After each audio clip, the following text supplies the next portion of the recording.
6 injection போட்டுட்டேன். போடக்கூடாதுன்னு சொன்னாங்க. பிரெக்னன்சி டைமில் தான் எனக்கு ரொம்ப தெரிஞ்சிச்சு.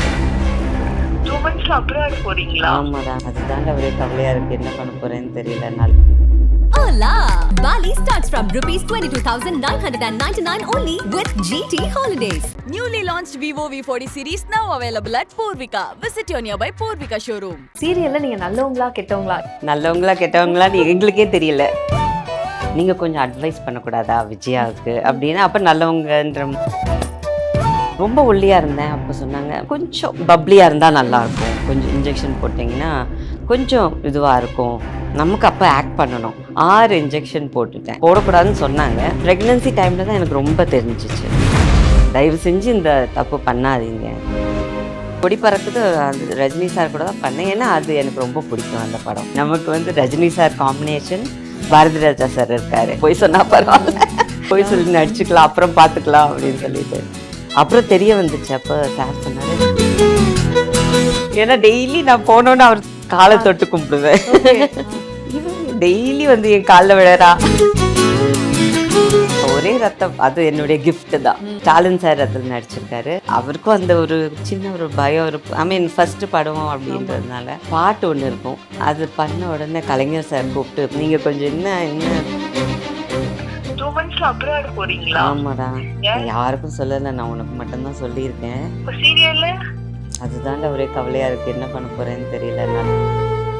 சீரியல்ல நீங்க நல்லவங்களா கெட்டவங்களா? இதுதான் ஆடியன்ஸ்க்கு இருக்க ஒரு மிகப்பெரிய டவுட்டா இருக்கு. So அதுக்கு ஒரு பதில் நீங்க சொன்னா கரெக்டா இருக்கும்.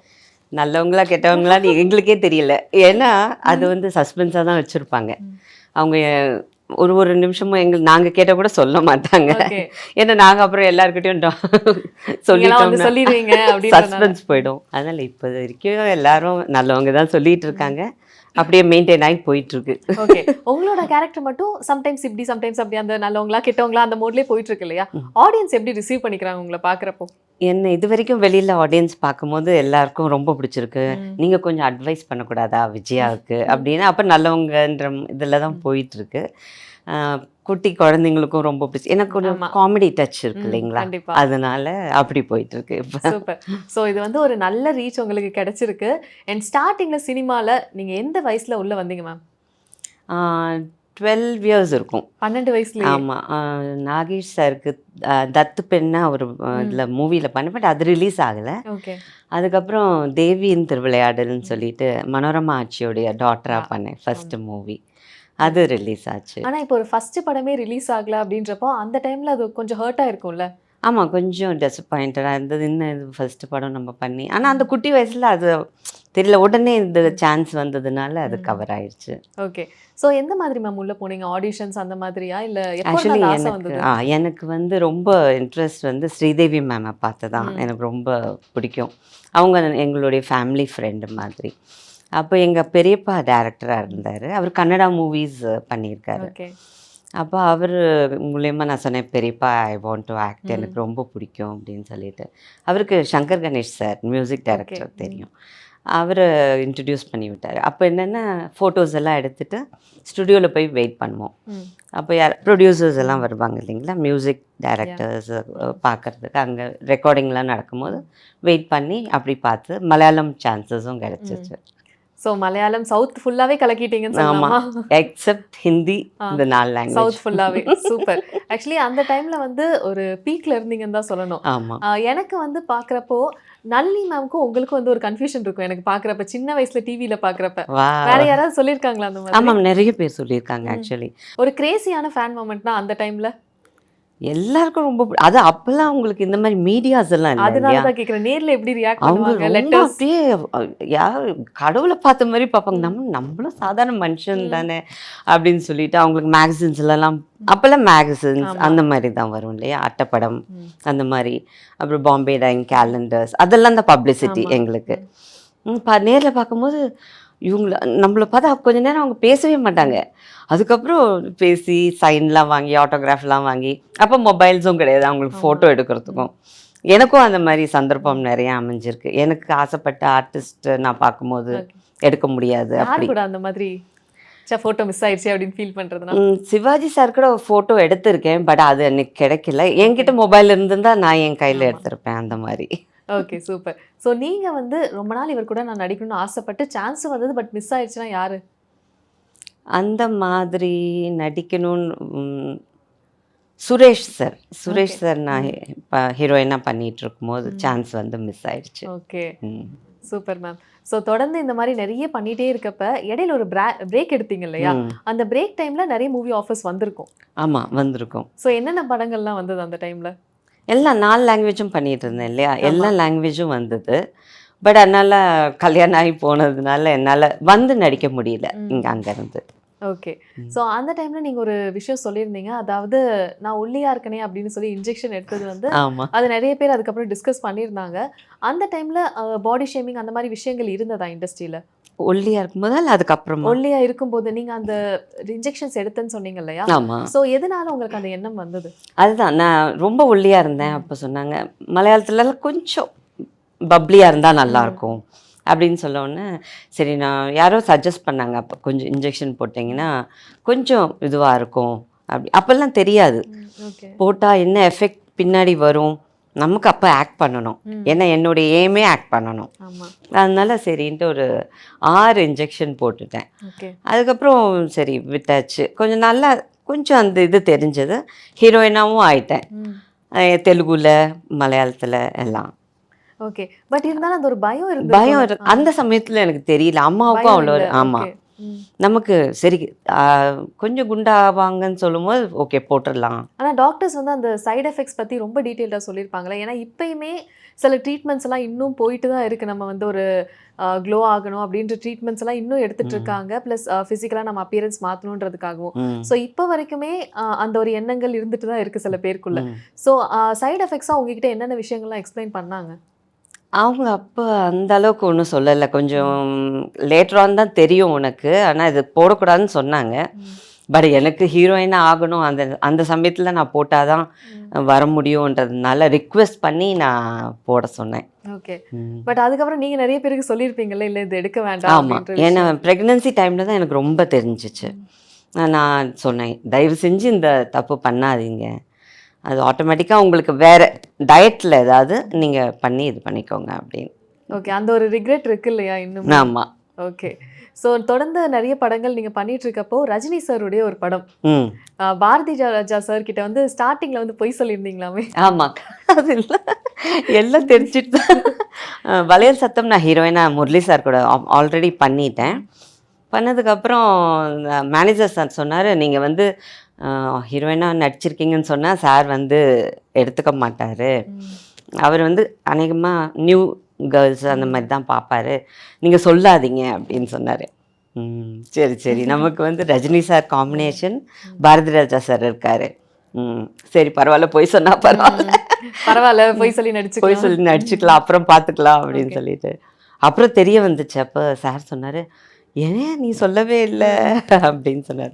சார் அப்புறம் நீங்கள் சான்ஸ் கொடுக்காம போயிட்டீங்கன்னா அப்படின்னு சொன்னேன்.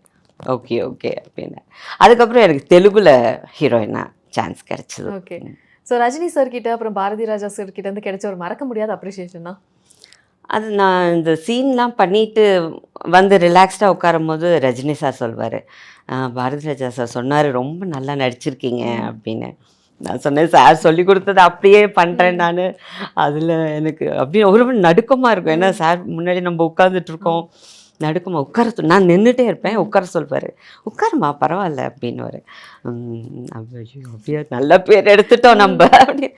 ஏன்னா டெய்லி நான் போனோன்னு அவர் காலை தொட்டு கும்பிடுவேன், நம்ம திட்டு வாங்கக்கூடாது அப்படின்னு சொல்லிட்டு. சொல்லியே தான் காலில் விழுவீங்களா? திட்டு வாங்கியிருக்கேன். ஆமாம், திட்டு வாங்கக்கூடாதுன்னு சொல்லிட்டேன். இவன் டெய்லி வந்து என் காலில் விழறா அப்படின்னு. ஓகே ஓகே சரி பரவாயில்ல போட்டோம். மேம் அடுத்ததா ஒரே ரத்தம் இந்த படத்துல இருக்க ஒரு எக்ஸ்பீரியன்ஸ் தான். ஒரே ரத்தம் அது என்னுடைய கிஃப்ட் தான். கலைஞர் சாருடைய கதை வசனத்தில் ஸ்டாலின் சார் அதில் நடிச்சிருக்காரு. அது எனக்கு ரொம்ப பெரிய பாக்கியம். ஃபோட்டோ ஷூட்டெல்லாம் எடுத்தாங்க. அதில் வந்து நானும் சீதாவும் இருக்கிற மாதிரி. அதில் அந்த பாட்டு ஒன்று இருக்கும், அது பண்ண உடனே கலைஞர் சார் கூப்பிட்டு பாராட்டினார் என்ன ஒரு ஃபங்க்ஷனில். I was very lucky to get that movie. Okay. Karthik சாருக்கு ஜோடியாக பண்ணியிருக்கேன் அந்த படத்தில். ஓகே. ஸ்டாலின் சாரோடைய ஆக்டிங் பார்த்துருப்பீங்க இல்லையா? ஸோ செட்டில் எப்படி இருக்கும்? ரொம்ப அவருக்கும் அந்த ஒரு சின்ன ஒரு பயம் இருக்கும். ஐ மீன் ஃபர்ஸ்ட் படம் அப்படின்றதுனால. அதனால அவர் காம்பினேஷன் ஆக்சுவலாக எனக்கு இல்லை. ஓகே. ஆனால் செட்டுக்கு வரும்போது எல்லார் கூடயும் நல்லா பேசிட்டு போவார். நல்லா எல்லாரையும் ரொம்ப டவுன் டு அர்த்தாக எல்லாரையும் பார்த்து பேசிட்டு எல்லாரும் கம்ஃபர்ட்டாக இருக்காங்களா, சாப்பிட்டாங்களா, அதெல்லாம் பார்த்துட்டு தான் அவர் எல்லாமே கவனிச்சுப்பாரு. ரொம்ப அழகாக பார்த்துக்குவார். சூப்பர். ஸோ அடுத்ததா வந்து இப்போ ரோகிணி வந்து எப்போ உண்மையை சொல்லுவாங்க, அப்பதான் அடுத்த கட்ட கதையே நமக்கு வந்து ஒரு விறுவிறுப்பா போகும் அப்படின்றப்போ எப்போ அது நடக்கும்? நீங்க சொல்ல மாட்டீங்கன்னு தெரியும், இருந்தாலும் லைட்டா ஏதாவது ஹிண்ட் கொடுத்தீங்கன்னா. உங்களுக்கே தெரிஞ்சிருச்சு. இப்போ எங்களே அதான் கேட்டுட்டு இருக்காங்க போகிற இடத்துலலாம். நீங்கள் கொஞ்சம் என்ன ரோஹிணி ஏதாவது சொல்லுவாங்களா அப்படின்னு. நாங்கள் சார்கிட்ட கேட்டால் அவரே சொல்ல மாட்டார். ஃபர்ஸ்ட் உங்களுக்கே அந்த இன்ஃபர்மேஷன்ஸ் வராது. ஆமாம். ஆனால் ஒரு ஆடியன்ஸா நீங்களே அப்பப்போ ஃபீல் பண்ணுவீங்க இல்லையா, சரி எப்போ உண்மையை சொல்லுவாங்க அப்படின்ற ஃபீல் உங்களுக்கே வந்திருக்கும்ல சீரியலோட ட்ராவல் ஆகுறப்போ. ஆமாம், எங்கள் வீட்டில் இருக்கிற ரிலேட்டிவ்ஸ் எல்லாரும் கேட்பாங்கல்ல, ஆமா. எப்போ நான் சொல்லுவேன் மாமா எனக்கே தெரியாது, தெரிஞ்சா நாங்கள் சொல்லிட்டு அப்புறம் அதனுடைய சுவாரஸ்யம் போயிடும் இல்லையா அப்படின்னு. ஸோ இப்போ டக்குன்னு ஒருத்தவங்களுக்கு ப்ராங்க் கால் பண்ணணும்னா யாருக்கு பண்ணுவீங்க? யாருக்கு பண்ணலாம்? யாருக்கு பண்ணா இன்ட்ரெஸ்டிங்கா இருக்கும்? ரோஹிணிக்கு பண்ணலாமா? பண்ணலாமே, பண்ணலாம். 2 monthsல நான் அப்ராட் போறேன்டா. 2 monthsல அப்ராட் போறீங்களா? ஆமாடா. என்ன மம்மி சொல்லவே இல்ல, திடீர்னு அப்ராட் போறேன்றீங்க. யாருக்கும் சொல்லலை, நான் உனக்கு மட்டும்தான் சொல்லியிருக்கேன். தயவு செஞ்சு நீ யாருக்கும் சொல்லிடாத. ஓ அப்படிங்களா, சரி. அப்ப சீரியல்ல அதுதான்டா ஒரே கவலையா இருக்கு, என்ன பண்ண போறேன்னு தெரியல. நல்ல கேரக்டர் வேற. ஐயோ விஜயாக்கு அப்ப யார் வந்து பார்வதியா இருக்கிறது? அச்சோ, அதுதான் தெரியல, அவங்களுக்கும் தெரியாது. நான் உங்ககிட்ட ஒண்டி தான் ஷேர் பண்ணியிருக்கேன். ஓ அப்படிங்களா, ஏதாவது பிராங்க் பண்றீங்களா என்ன உட்காந்துக்கிட்டு? கண்டுபிடிச்சிட்டாங்க. அப்படியே கொஞ்ச நேரம் எடுத்துட்டு போயிருக்கலாம். ஆமா, ஆனா அவன் ஸ்மார்ட்டா கண்டுபிடிச்சு நிறைய இன்டர்வியூ கொடுத்துட்டு இருக்கீங்கல்ல, அதுலயே தெரிஞ்சிருச்சு. அச்சோ. ஹாய் ரோகிணி, நாங்க பிஹைண்ட் ரூட்ஸ்ல இருந்து நாங்க தான் வந்து இந்த ஐடியா கொடுத்தோம் மேமுக்கு கால் பண்ணலாம்னு சொல்லிட்டு. ஓ அப்படிங்களா, உங்க ஐடியா தானா இது? ஆமா. இன்டர்வியூ கொடுத்துட்டு இருக்காங்கல்ல, அதனால. ஓகே, அப்படின்ட்டு. Super super. ஆக்சுவலி என்னன்னா நீங்க எப்போ உண்மையை சொல்லுவீங்க அப்படின்னு தான் ஆடியன்ஸ் எல்லாம் வெயிட் பண்ணிட்டு இருக்கோம்.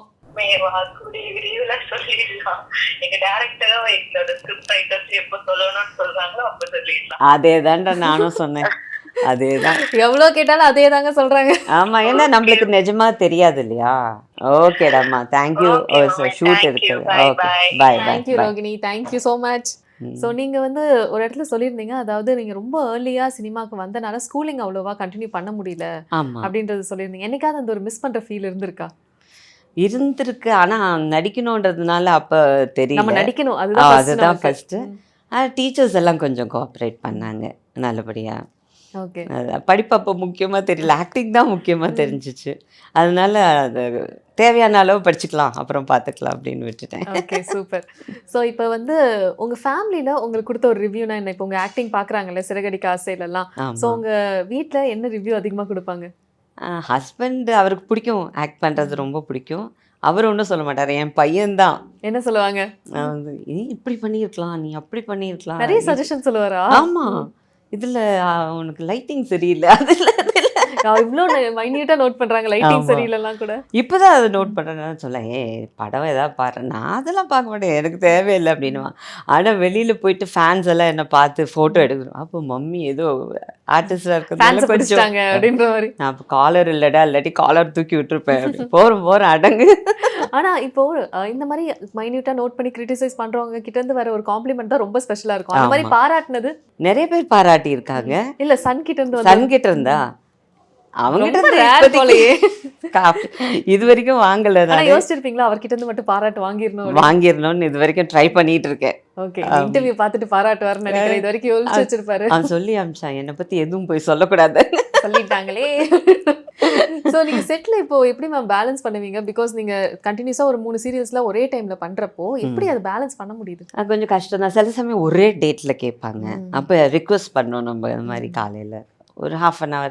அப்போ மூவிஸும் நான் அப்படி தான் பண்ணிட்டு இருந்தேன். ஏன்னா எல்லா லாங்குவேஜும் நமக்கு லக்லி இங்கே தான் இருந்தது சென்னையில். அப்போ தெலுங்கு பண்ணுவேன், மலையாளம் பண்ணுவேன், தமிழ். ஒரே நாளில் 3 ஷூட்டெல்லாம் போயிருக்கேன். அது அப்போ அந்த ஜாலி. அப்போ இப்போவும் நமக்கு அந்த மாதிரி ஒர்க் கிடைக்கும் போது ஓகே நம்ம எப்படியாவது ரிக்வெஸ்ட் பண்ணி நம்ம நடிச்சிடலாம் அப்படின்னு சொல்லிட்டு அட்ஜஸ்ட் பண்ணிடலாம். ஓகே. நைட் அண்ட் டே இருக்கும், ம். அது நம்ம டாலரேட் பண்ணிக்கலாம், அட்ஜஸ்ட் பண்ணிடலாம். சூப்பர். ஸோ இப்போ வந்து நீங்க ஒரு கம்பேக் கொடுக்கலாம் அப்படின்ற ஒரு முடிவு எடுத்ததுக்கு அப்புறம் ஏதாவது ரூல்ஸ் உங்களுக்குள்ள நீங்க போட்டீங்களா? ஓகே, இந்த மாதிரி இந்த ரோல்ஸ் எனக்கு வேணும், இல்லை இந்த மாதிரி ரோல்ஸ் எனக்கு கம்ஃபர்டபுள், அந்த மாதிரி ஏதாவது நீங்க செக்லிஸ்ட் மாதிரி ஒன்று வச்சிருக்கீங்களா? இல்லை, அப்போ ஹீரோயினாக பண்ணும்போது கொஞ்சம் நல்ல இதுவாக பண்ணியாச்சு, சாஃப்ட் கேரக்டர்ஸ் அந்த மாதிரி. இப்போ நமக்கு எப்படி கிடைக்க போகுதுன்னு நமக்கே தெரியாது செகண்ட் வரும்போது. அப்போ அவங்க பார்த்துட்டு நமக்கு ஓகே இந்த கேரக்டர் கொடுத்தா நல்லாயிருக்கும் அப்படின்னு சொல்லி கொடுக்கும்போது ஓகே இது எனக்கு இப்போ செட் ஆயிடுச்சு. ஓகே. பட் எனக்கு காமெடி பண்ணணும்னு ஆசை, அது மாதிரி காமெடி ரோலாக பண்ணணும்னு ஆசை. ஓகே. ஏன்னா அழுது இருக்குது அந்த மாதிரிலாம் பண்ணியிருக்கோம். காமெடி பண்ணால் நல்லாயிருக்கும்னு ஒரு தோணுது. அதுக்கேற்ற மாதிரி லைட்டா சிறகடிக்க ஆசை. அதுதான் அந்த டச் இருக்குது சாருக்கு. அதுக்கு ரொம்ப தேங்க்ஸ் சொல்லணும். விகடனில் எனக்கு சான்ஸ் கொடுத்ததுக்கும் நான் ரொம்ப நன்றி சொல்லணும். ஓகே. உங்ககிட்ட ஃபர்ஸ்ட் அந்த கேரக்டர் டிஸ்கிரைப் பண்ணுறப்போ உங்களுக்கு எப்படி இருந்தது? சார் அவ்வளோ சொல்லலை, அது கொஞ்சம் காமெடி டச் இருக்குமா அப்படின்னு மாத்திரம் சொல்லிட்டு விட்டுட்டாரு. ஐயா ஜாலியாக. அப்போ நம்ம நினச்சது கொஞ்சம் டச் ஆகிருக்கு அப்படின்னு. அப்போ ஓகே சார், ரொம்ப சந்தோஷம். அவர்கிட்ட அதிகமாக பேச மாட்டோம் நாங்கள். ஓகே. கொஞ்சம் ஸ்ட்ரிக்டாக இருந்தால் தான், இல்லாட்டி நாங்கள்லாம் விளையாட ஆரம்பிச்சிடும், அவருக்கு தெரியும்னு நினைக்கிறேன். சார் கொஞ்சம் ஸ்ட்ரிக்டாக இருப்பார், ஜாலியாகவும் இருப்பார். எப்போ அந்த கம்பேக் கொடுக்கலான்ற ஒரு ஐடியா வந்தது? அதுதான் இப்போ நம்ம சும்மா தான் இருப்போம். அங்கே போயாச்சுன்னா வீட்டம்மான்னு சொல்லுவாங்கல்ல, அது மாதிரி எல்லாம் பையனை வளர்க்குறது அப்படி போயிட்டுருக்கோம். ஆடியன்ஸ் பார்க்கும்போது அவங்களுக்கு கண்டுபிடிச்சிடுறாங்க, என்னதான் கொஞ்சம் குண்டானாலும் அந்த ஃபேஸ் வச்சு கண்டுபிடிச்சிடுறாங்க. கண்ணு போதும், கண்ணு போகிறோம். கண்ணு போகிறோம் நானே சொல்லிக்கிறேன். இல்லை நான் தான் சொன்னேன், அதனால தப்பு. கண்டுபிடிச்சிடுறாங்க. அப்போ சொல்லுவாங்க, நீங்கள் ஏன் மேம் ஆக்ட் பண்ணல, எல்லாரும் பண்ணுறாங்க, எல்லாரும் இப்போ சீரியலில் வராங்க, மூவிஸ் வராங்க, நீங்களும் நடிக்கலாமே. அப்போ யோசிப்பேன், சரி பண்ணலாம், ஸ்டார்ட் பண்ணி ட்ரை பண்ணலாம், வந்ததுன்னா பண்ணலாம் அப்படின்னு. ஓகே, பை காட்ஸ் கிரேஸ் கிடச்சிச்சு, அதனால ஸ்டார்ட் பண்ணிட்டேன். இனி நிற்காது, இந்த வண்டி நிற்காது, ஓடிக்கிட்டே இருக்கும், இந்த ஓட்டம் தொடர்ந்து போயிட்டே இருக்கும். ஆமாம், எவ்வளோ நாளைக்கு என்னால் முடியுமோ. சினிமானே கான்சன்ட்ரேட் பண்ணிட்டு இருக்கீங்களா இப்போதைக்கு? இன்னும் என்ன, நான் கொஞ்சம் போயிட்டு ஊருங்களுக்கு போயிட்டு வந்ததுனால இன்னும் ஸ்டார்ட் பண்ணலை. பட் ஆனால் அதையும் ஸ்டார்ட் பண்ணிடுவேன். ஓகே. பை காட்ஸ் கிரேஸ் இதெல்லாம் பார்த்து கூட ஏதாவது டேரக்டர்ஸ் கூப்பிடலாம் வரும். ஏன்னா நீங்க ஆக்சுவலி அந்த டைம்ல நீங்க பிரேக் எடுத்தப்பே நிறைய பேர் தேட ஆரம்பிச்சிருப்பாங்க. அப்புறம் சீரியல்ல தான் நீங்க கம்பேக் கொடுத்ததே தெரிஞ்சிருக்கும் இல்லையா? சோ இப்போ நீங்க மூவில இன்ட்ரெஸ்டடா இருக்கதே சொன்னீங்கன்னா அது ஆக்சுவலி ஒரு ப்ளஸ் தான் கண்டிப்பா. ஆமா, இப்போ இந்த மாதிரி சௌகரியம் எல்லாம் நமக்கு இருக்கு, அப்பெல்லாம் அந்த மாதிரி இல்லை. ஃபோன் பண்ணணும், ஆமா, கம்பெனி எல்லாம் போய் பார்க்கணும், நம்ம ஃபோட்டோஸ் கொண்டு போகணும். அப்புறம் கொஞ்சம் ஃபேம் ஆனதுக்கப்புறம் அவங்களே கூப்பிட ஆரம்பிச்சிருவாங்க. இப்போ அப்படி இல்லை, எல்லாம் இப்போ உங்கள் மூலியமாலாம் கூட எங்களுக்கு சான்சஸ் வரலாம். கண்டிப்பா மேம், கண்டிப்பா. ஸோ இப்போ நீங்க பிரேக்ல இருந்த டைம்ல ஏதாவது மூவி பார்க்குறப்ப இந்த ரோல் நமக்கு கரெக்டாக இருந்திருக்கும் அப்படின்னு படம் பார்க்குறப்ப தோணியிருக்கா? ஏதாவது ஒரு கேரக்டர் இந்த ரோல் நமக்கு கிடைச்சிருந்தா நம்ம சூப்பராக பண்ணியிருந்திருக்கலாம் அப்படின்னு பார்த்தா இப்போ இருக்கிற இதில் வந்து எல்லாரோடைய அம்மாவா நடிக்கணும்னு ஆசை. இந்த ரோல் யாரோட இந்த ரோல் முக்கியமாக ஆசைப்படுறீங்க? விஜய் சார், அப்புறம் சூர்யா சார், கார்த்தி, அது மாதிரி எல்லாருடைய அம்மாவா சிவகார்த்திகேயன். ஆக்சுவலி ரேவதி பாட்டிட்டு தான் சொல்லிட்டு இருந்தோம், இவங்க தான் பாட்டி அப்படின்ற மாதிரி எல்லா சீரியல் படங்கள்லையும் பாட்டியா நடிச்சிட்டு இருக்காங்க. அந்த மாதிரி நீங்களும் எல்லா சீரியல் படங்கள்லையும் அம்மாவா நடிக்கணும்னு ஆசை. ஓகே. ஸோ என்ன மாதிரி கேரக்டர்?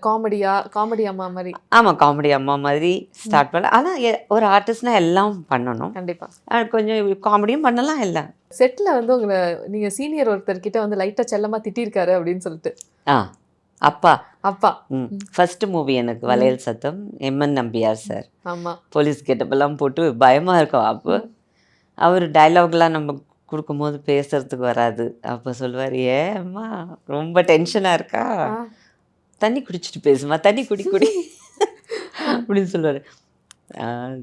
பெரிய லெஜண்ட் இல்லையா, அவர் கூடலாம் நடிக்கணும்னா அப்பா ரொம்ப அவர் தான் திட்டிருக்காரு. அவர் திட்டுவார், but he is such a sweet person. அவர் ஆனா நீங்க வில்லன் தான், பட் அவர் மாதிரி ஒரு தங்கமான மனுஷன் பார்த்தேன் ரியல் லைஃப்ல அந்த மாதிரி. ஓகே. அந்த மாதிரி நீங்க ரொம்ப பயந்து கடைசியில வந்து அவங்க ரொம்ப டவுன் டு எர்த்தா இருந்தவங்கன்னா யாரு? அப்படியே அதுக்கு ஆப்போசிட்டா சார் தான், எம்என் நம்பியார் சார் தான். நான் நினைப்பேன், ஐயோ சார் கூட எனக்கு அப்பாவா நடிக்கிறாரு, எப்படி நம்ம நடிக்க போகிறோம் அப்படின்னு. அதுக்கப்புறம் கேஷுவலாக எல்லாம் சொல்லி தருவார், ஓகே எப்படி பண்ணணும் அப்படின்னு. அந்த இதில் ஒரு முட்டை வச்சுட்டு வாயில் சிரிக்கிற மாதிரி ஒரு சீன் வரும், இது இப்படி பண்ணுங்க அப்படின்னு சொல்லுவார். ஏதாவது காமெடி பண்ணணும்னா, சரி நீ இந்த முட்டை எடுத்து வாயில் வச்சுட்டு சிரிச்சுட்டு அப்படி பண்ண வெளில வந்துடும் அப்படின்னுவார். அந்த ஒரு சீனில் அவர் சொல்லி கொடுப்பாரு, எம்என் ராஜா அம்மா தான் மதராக பண்ணாங்க. ரொம்ப ஜாலியாக போச்சு. எல்லாம் சொல்லிக் கொடுப்பாங்க. So sweet. உங்களோட இப்போ கெரியர்லேயே ஒரு பெஸ்ட் படம்னா என்னவா இருக்கும்? என்னுடைய நீங்களே பார்த்து ஒரு ப்ரௌடஸ்ட் மூமெண்ட் எனக்கு அப்படின்னு சொல்லி நீங்கள் ஃபீல் பண்ணுறதுனா? ஆக்சுவலாக வந்து ஹீரோயின் இல்லை, அது கொடி பறக்குது அந்த ரஜினி சார் கூட தான் பண்ணேன். ஏன்னா அது எனக்கு ரொம்ப பிடிக்கும் அந்த படம். ஏன்னா அந்த காம்பினேஷன் அப்படி அது ரொம்ப பிடிச்ச படம். ஓகே, அது எனக்கு ரொம்ப பிடிக்கும். அப்புறம் மலையாளத்தில் இத்திரி பூவே சுவந்த பூவே ரஹ்மானுக்கு ஜோடியாக நடிச்சிருக்கேன். Okay, Bharathan sir direction. Okay, ரொம்ப நன்றி ma'am. Thank you so much. Thank you.